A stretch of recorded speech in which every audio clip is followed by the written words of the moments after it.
நேற்றைய உரை பிரதமருடைய பேச்சு என்பது இந்த காலகட்டத்திற்கு நம் அனைவருக்கும் தேவையான ஒரு மெசேஜ் அப்படின்னா மறுப்பீங்களா? அது தேவையான மெசேஜ் தான். ஏன்னா மாஸ்க் எல்லாருமே போடணுன்ற ஒரு சிங்கிள் மெசேஜ். அதாவது இப்ப கிராமத்திலையும் சரி நகரத்திலையும் சரி மாஸ்க் போடுறத அனைவருமே தவிர்க்கிறார்கள். அதை மாஸ்க் போட வேண்டும் என்று வலியுறுத்தி இருக்கிறார். அந்த மாதிரி விழா காலங்கள் வருகிறது, அதுல எல்லாம் நீங்க மாஸ்க் போடணும் அப்படின்னு சொல்றாரு.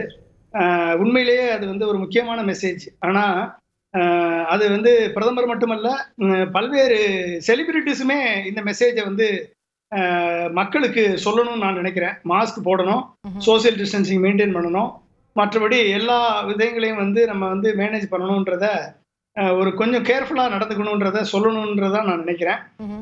அது முக்கியமான மெசேஜ் தான். ஆனா ஒரு பாரத பிரதமர் அவர்களிடம் இது மட்டும் எதிர்பார்க்கவில்லை. இன்னைக்கு இருக்கக்கூடிய பல்வேறு பிரச்சனைகள்ல பாரத பிரதமர் அவர்கள் பல்வேறு நடவடிக்கைகளை எடுத்திருக்கலாம். பல்வேறு விஷயங்கள்ல இன்னைக்கு மருந்து இல்ல அப்படி என்று சொல்வதை என்ன நடவடிக்கைகள் எதிர்பார்த்தீங்க? அதாவதுங்க, நான் என்ன எதிர்பார்க்கிறேன்னா, வேக்சின் வரணும். அது யாரும் மறுப்பதற்கு இல்ல.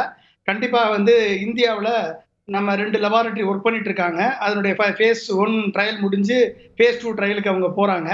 நம்ம எப்படியும் அது வர்றதுக்கு ஏப்ரல் மே ஆகும். அது இந்தியாவுடைய மருந்து வர்றதுக்கு. ரஷ்யாவுடைய மருந்து இனிஷியலா ஒரு ப்ராப்ளம் இருந்துச்சுன்னு சொன்னாங்க. அதை ஓவர் கம் பண்ணியாச்சு, வரப்போகிறது என்று சொல்லியிருக்கிறார்கள். ஆக்ஸ்போர்ட் யூனிவர்சிட்டியுடைய வேக்சின் ஒரு அலர்ஜிக் ப்ராப்ளம் வந்ததுனால அதை திரும்பி அவங்க அதை ரீட்ரையல் ஆரம்பிச்சிருக்காங்க.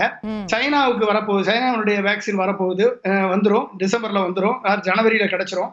ஆனா இதை மேனுஃபேக்சர் பண்ணி நம்ம நாட்டுக்கும் அதை கொண்டு வருவதற்கான நடவடிக்கை ஒரு சைடு எடுத்துக்கிட்டு இருந்தாலும், கொரோனாவுடைய தாக்கத்துல பல்வேறு காலகட்டங்கள்ல, அதாவது கொரோனா நம்மள தாக்குவதற்கு முன்பாக நம்ம நோய் எதிர்ப்பு சக்தியை ஏத்துக்கிறதுக்கு சில மருந்துகள் இருக்கு. கொரோனா நம்மளை தாக்கின பிறகு நம்மள இனிஷியல் பீரியட்ல, அது இன்குபேஷன் பீரியட் இருக்கு பாத்தீங்களா, அதுல நம்மள காத்துக்கொள்வதற்கு ஃபேவினாபிர்னு ஒரு மருந்து இருக்கு. அப்புறம் அதுக்கு அடுத்து இன்விட்ரோ லெபார்டரியில தான் இந்த ரெம்டெசிவிர் மருந்து இன்விட்ரோல அவங்க செக் பண்ணிருக்காங்க. SARS-CoV-2 அது இன்ஹிபிட் பண்ணுது. தெராபட்டிக்கா இன்விட்ரோல டெஸ்ட் பண்ணிருக்காங்க. ஆனா கிளினிக்கல் ட்ரையல்ல அது இன்னும் சக்சஸ்ஃபுல் ரிசல்ட் வரலன்னு சொல்றாங்க. இதற்கு அடுத்து 3வது ஸ்டேஜ், அதாவது ஒரு அதிகமா நோய் எதிர்ப்பு சக்தியும் தாண்டி கொரோனா வைரஸ் உள்ள புகுந்துருச்சு, அதிகமான வைரஸ் ரெப்ளிகேட் ஆயிருச்சு, ஆகி வெளியே வரும் பொழுது, அதிகமான வைரஸ் வெளியே வரும் பொழுது என்ன ஆகும் அப்படின்னா, நம்ம உடம்பு immune response system over active பண்ணி அதிகமான டி செல்ஸையும் மேக்ரோபேஜையும் அதிகமா அனுப்பும். அதான் சைட்டோகைன் ஸ்ட்ரோம்னு சொல்றாங்க.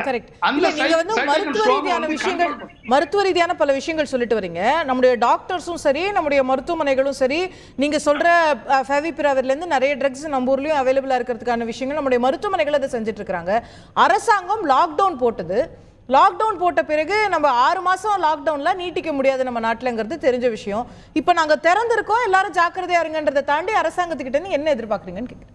இல்ல, நான் என்ன சொல்ல வரேன்னா, இப்ப ப்ராப்ளமே என்னன்னு வச்சுக்கீங்களேன், அதாவது நோய் எதிர்ப்பு சக்தி உள்ளவர்களுக்கு ப்ராப்ளம் இல்ல, நல்ல ஒரு உள்ளவர்களோட திரகாத்திரமா இருக்கவங்களுக்கு ப்ராப்ளம் இல்ல. 60 வயசுக்கு மேல comorbidity patient, multi organ failure இருக்கக்கூடியவங்களுக்கு தான் இப்ப ப்ராப்ளம். இப்ப நீங்க எடுத்துக்கிட்டீங்கன்னா, நம்ம ஊர்ல எடுத்துக்கோங்க, நம்மளுக்கு கண்ணு முன்னாலே SP பாலசுப்ரமணியம் இறந்திருக்கோம், நம்ம வசந்தகுமார் MP இறந்திருக்கோம், இப்போ ஒரு வெற்றிவேல் XMLA இறந்திருக்கோம், நம்ம முன்னாள் ஜனாதிபதி அவர் இறந்திருக்கோம். இதெல்லாம் காரணம் என்னன்னா, இதெல்லாம் நீங்க பாத்துக்கிட்டீங்கன்னா அவங்களுக்கு எல்லாம் இவர்களை இந்த மாதிரியான சைன் உள்ளவங்களை வெண்டிலேட்டருக்கு போய் அவர்களை ரிவைவ் பண்ண முடியாத லெவல்ல இருக்கக்கூடிய பேஷண்ட்டை காப்பதற்கு தான் இஸ்ரேலினுடைய ப்ளூரிஸ்டம் பிளசண்டா எக்ஸல் PLX செல்ஸ் இருக்கு, அந்த இன்ஜெக்ஷன் இருக்கு. இது 3 லெவல் கிராஸ் பண்ணிட்டாங்க. First level phase 1 phase 2 phase 3 trial cross பண்ணியாச்சு. இந்த லெவல்ல கிட்டத்தட்ட 300க்கும் மேற்பட்ட பேஷண்ட்களை இந்த மாதிரி கண்டிஷன்ல உள்ள பேஷண்ட்டை உயிரோட மீட் எடுத்திருக்கிறார்கள் இஸ்ரேலும் அமெரிக்காவும்.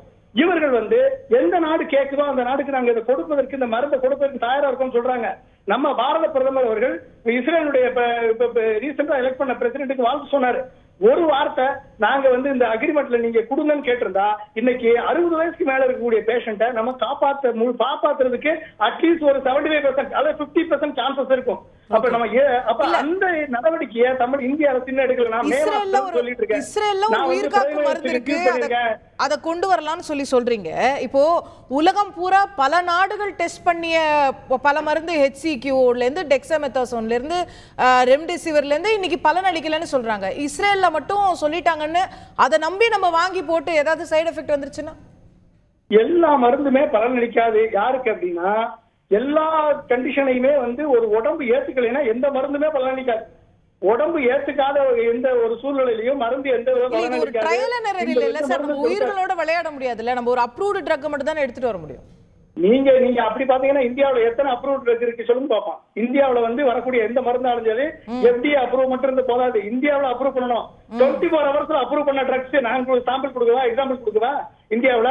அப்படியெல்லாம் அந்த பேண்டமிக் டைம்ல, கிரைசிஸ் டைம்ல அப்படி எல்லாம் பார்க்க முடியாது.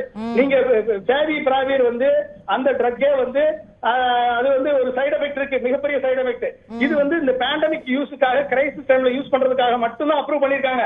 அது மாதிரி உயிர் போற நேரத்துல சைடு எஃபெக்ட் பார்க்காம நம்ம தான் ட்ரை பண்ணணும்.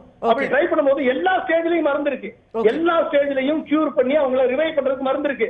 வாய்ப்பு ஒரு 50% சான்ஸ் இருக்கு. இதெல்லாம் கொண்டு வரதுக்கு அரசு நடவடிக்கை எடுக்கலன்னு சொல்றீங்க. சரி, இன்னும் துரிதமா எடுக்கல. இந்த நடவடிக்கையை மத்திய அரசு எடுக்கல. அவர்கள் லாக்டவுன் மட்டும் நம்பிட்டு உட்கார்ந்துருக்காங்க. லாக்டவுன் பண்ணணும், மாஸ்க் போடுங்க, சோசியல் டிஸ்டன்ஸ். இது எவ்வளவு நாளைக்கு தான் சொல்றது? இது மக்கள் கடைபிடிக்கணும். ஆனால் மத்திய அரசு செய்ய வேண்டிய வேலையில அவர்கள் சரியா இருந்திருந்தா இன்னைக்கு இந்த மருந்தெல்லாம் உள்ள வந்திருக்கும். நம்ம WHO அந்த ட்ரையல்ல, கிளினிக்கல் ட்ரையல்ல நம்ம சித்த மருத்துவத்தையும் ஆயுர்வேத மருத்துவத்தையும் நம்ம உள்ள கொண்டு போய் சேர்த்திருக்கணும். சேர்த்து அதையுமே நம்ம அந்த கிளினிக்கல் ட்ரையல்ல கொண்டு வந்து